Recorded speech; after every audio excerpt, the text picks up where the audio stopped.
Mazmur 126, pengharapan di tengah-tengah penderitaan. Nyanyian ziarah. Ketika Tuhan memulihkan keadaan Sion, keadaan kita seperti orang-orang yang bermimpi. Pada waktu itu mulut kita penuh dengan tertawa, dan lidah kita dengan sorak-sorai. Pada waktu itu berkatalah orang di antara bangsa-bangsa, Tuhan telah melakukan perkara besar kepada orang-orang ini. Tuhan telah melakukan perkara besar kepada kita, maka kita bersukacita. Pulihkanlah keadaan kami, ya Tuhan, seperti memulihkan batang air kering di tanah Negeb. Orang-orang yang menabur dengan mencucurkan air mata akan menuai dengan bersorak-sorai. Orang yang berjalan maju dengan menangis sambil menabur benih, pasti pulang dengan sorak-sorai sambil membawa berkas-berkasnya. Shalom saudara-saudara, saat teduh kita hari ini dari Mazmur 126 tentang gereja. Gereja adalah milik Tuhan. Gereja adalah milik Allah sendiri. Allah lah yang memelihara gerejanya. Allah lah yang merawat gerejanya.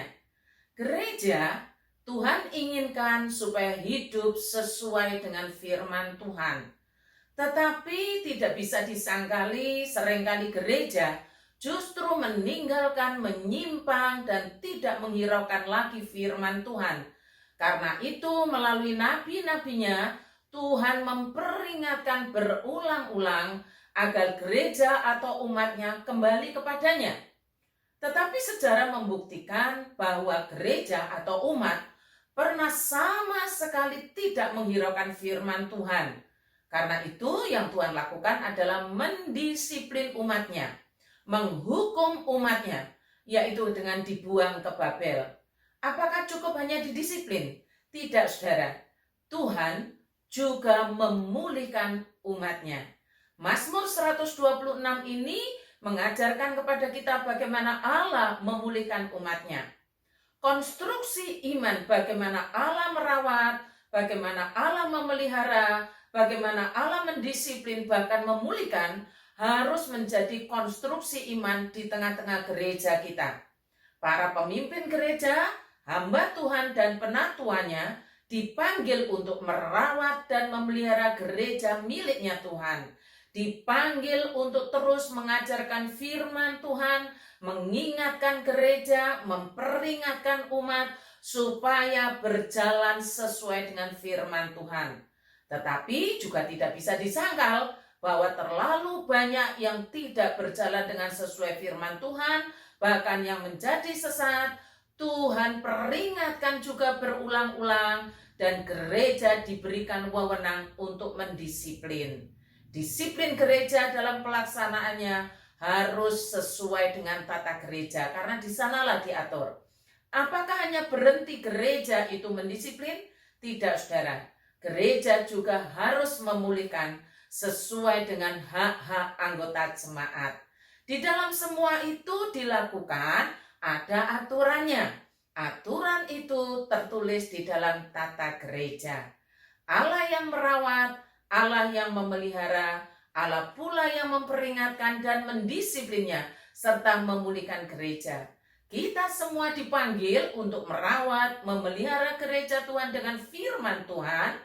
Allah juga yang memanggil kita untuk terus-menerus memperingatkan gereja, supaya berjalan di dalam firman Tuhan. Dan apabila menyimpang, di sana ada kesesatan, maka gereja yang sejati itu mendisiplin anggota gerejanya.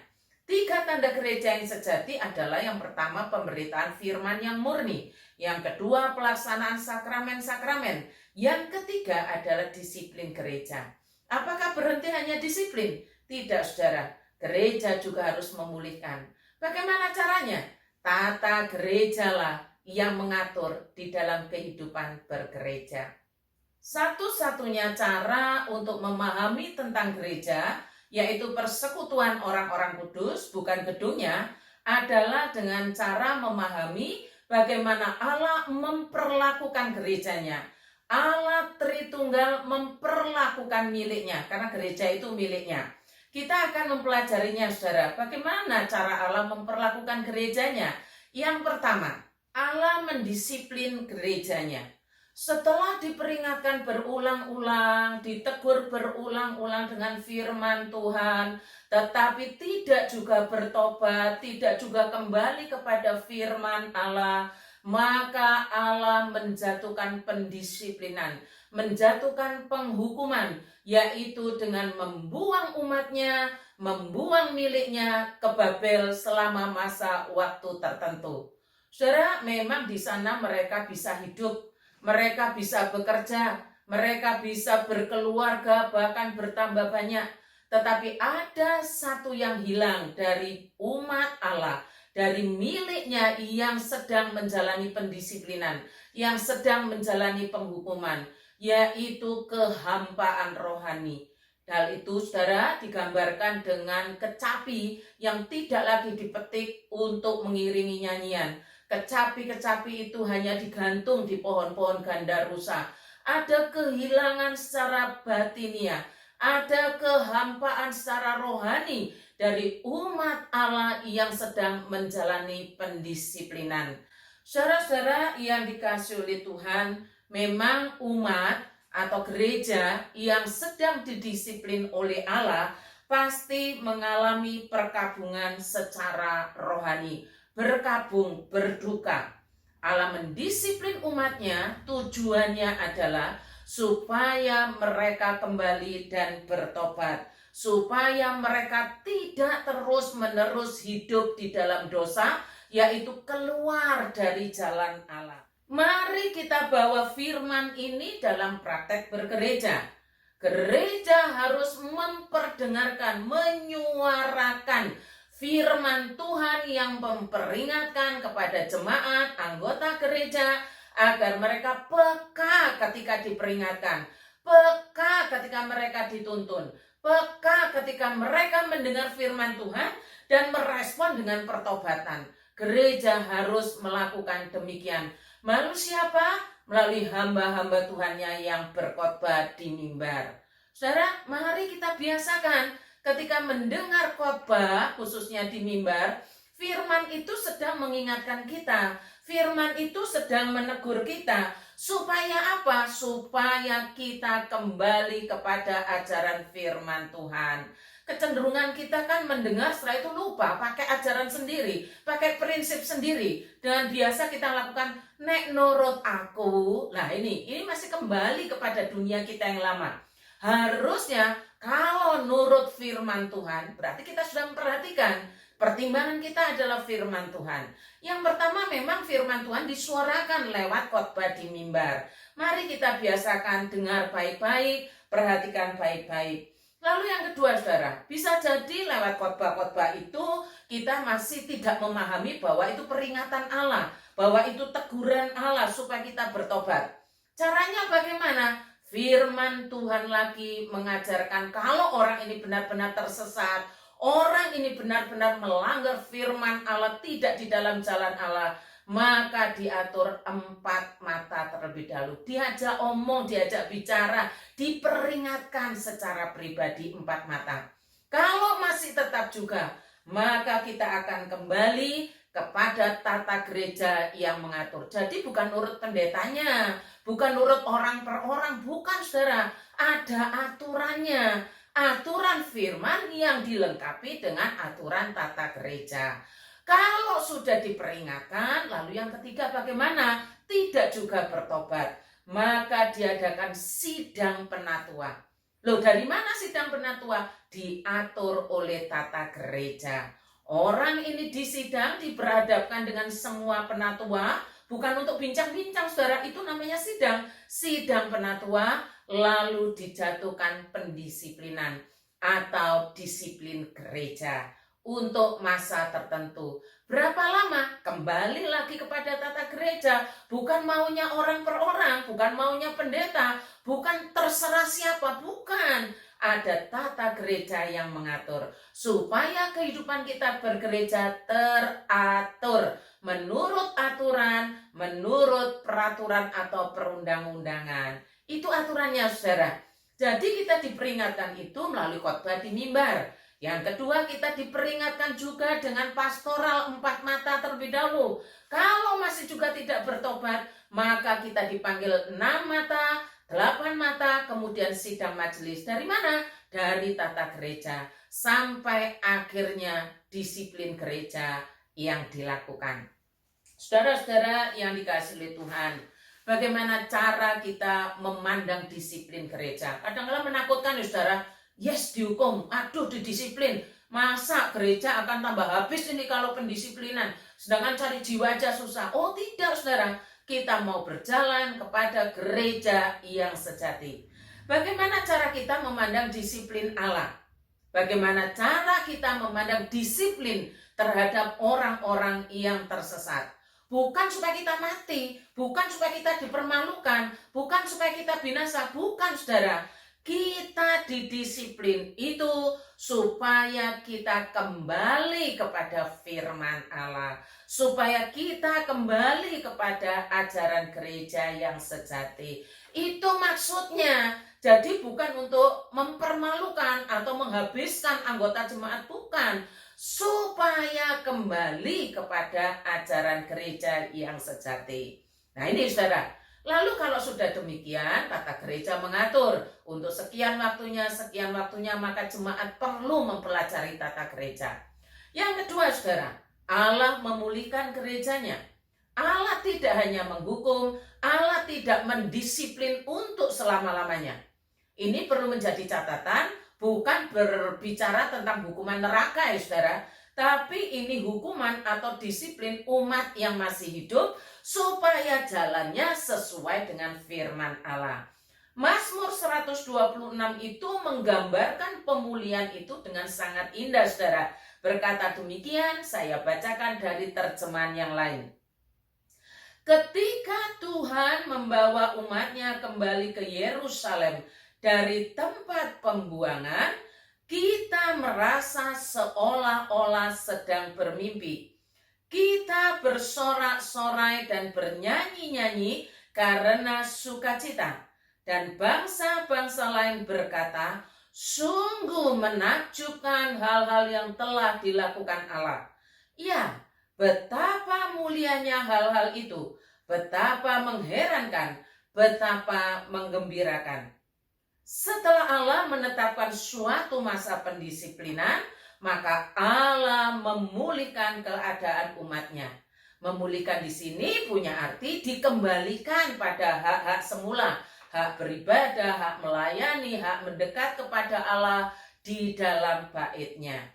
Bagaimana gereja merespon praktek ajaran ini saudara? Sama seperti Allah memulihkan umatnya dahulu, gereja juga bertanggung jawab untuk memulihkan jemaat yang telah sadar dan bertobat. Aturannya jelas saudara dalam tata gereja. Ingat, aturannya adalah tata gereja. Bukan maunya pendeta, bukan maunya orang per orang. Orang yang telah dipulihkan harusnya mengalami sukacita, karena ia dapat mendekat kembali kepada Allahnya dan dikembalikan hak-hak rohaninya.